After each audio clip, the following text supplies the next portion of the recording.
Hello everybody and welcome back to another YouTube video. In today's video, I will be going over my review and opinion on the Xbox Series S, especially for you Battlefield players.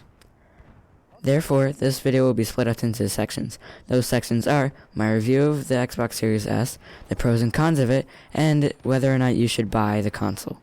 Also, make sure to stick around to the end, as I have an explanation for my absence of videos this last week. But before we get into this, make sure to leave a like and subscribe for high quality Battlefield videos posted weekly. Now, the Xbox Series S, the younger brother to the mighty Xbox Series X. Should you buy it? Well, first let's get into my review of the console. Disclaimer, all of this is my opinion, and if you disagree, let me know in the comments, but please do so in a passive way. Now, let's not waste any more time and cut to the chase. I love my Xbox Series S, and I think it's a great and amazing console that is great for people who just want to play their games. But wait, don't click off yet. The Xbox Series S can play every game out there right now, but it does have some limitations. For example, the Xbox Series S can play older games like Battlefield 4 and Battlefront 2015 at 120 FPS, while it rocks 60 FPS on newer games like Battlefield 5 or Battlefield 2042. The Series S can also play only up to 1440p at 120 FPS.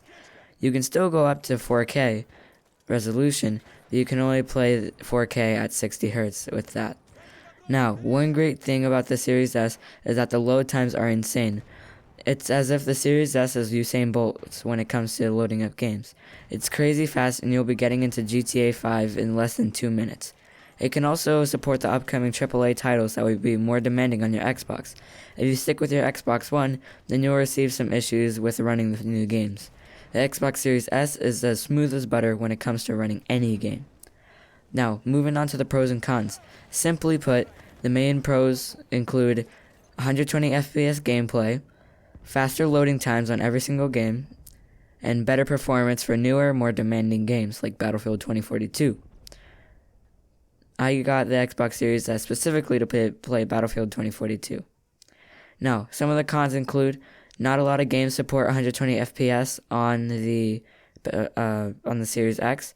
It can only support 120 FPS at 1440p, which shouldn't be a limitation because like a lot of esports players and a lot of competitive gamers, they just stick to the 1080p resolution. They stick to full HD. And they get the highest refresh rate monitors. So, like players that play like something like League of Legends, like esports in that area, they don't really exist. But like CS:GO, Overwatch, Call of Duty, all of that stuff, they just stick with 1080p and they see how high of a refresh rate that they can go at. Now, another con is that only 365 gigabytes of usable storage are available to Xbox Series S users. However, this can be expanded via USB hard drive, which are sold at 1 terabyte for like $10, $15, $20, which isn't really that much. Please do not get the Seagate SSD. I know if there's a fit port for it on the Xbox, but it's crazy expensive and there's no need. If you're running games on your hard drive, it may take a little longer to open and to load. However, it shouldn't normally be a problem. Now, other than that, there are no other cons that I can think of. The Xbox Series S, it's a great console. I think everybody, any gamer would be a great fit for it, whether you're a casual gamer or a more of a competitive gamer. Now, finally, should you buy it? Now, if you have the $300 and don't care much for playing games at 60 FPS, you're fine at 60 FPS, you don't really mind the 120 FPS, then you are golden. If you do have the extra $200 and care about frame rates and storage on an SSD and all of that, then go ahead and get the Series X. But aside from everything, you can't go wrong with a Xbox Series S. As my father said to me just a few hours before I was making this audio, weigh what you have or what you need and maximize those things, and minimize the things that you don't need. Now, what I am saying here is weigh your preferences and choose what console is best for you.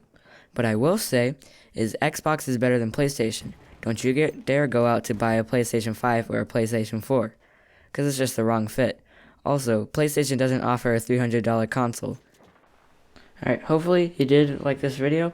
Hopefully this did help out some people. I know this was a fairly short video, but I just want to give you the short answer and tell you if you should or should not buy the Xbox Series S.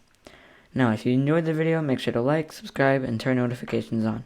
You can also get more videos like this by doing these, and if you like this type of content, then make sure to stay tuned for upcoming videos on this channel. Now, you can check out this video about Battlefront 3's cancellation. It's a very interesting video, and it might be helpful and informative to other people as well. Now, with that being said, thank you for watching, and I'll see you guys later. Now, an explanation on to why I haven't been uploading on this channel. So last week my Xbox broke and my HDMI port wasn't working, so my Xbox, it was broken. I couldn't upload, and that's story of my life. There you go. That's why I couldn't upload last week, and yeah, and I'll see you guys later.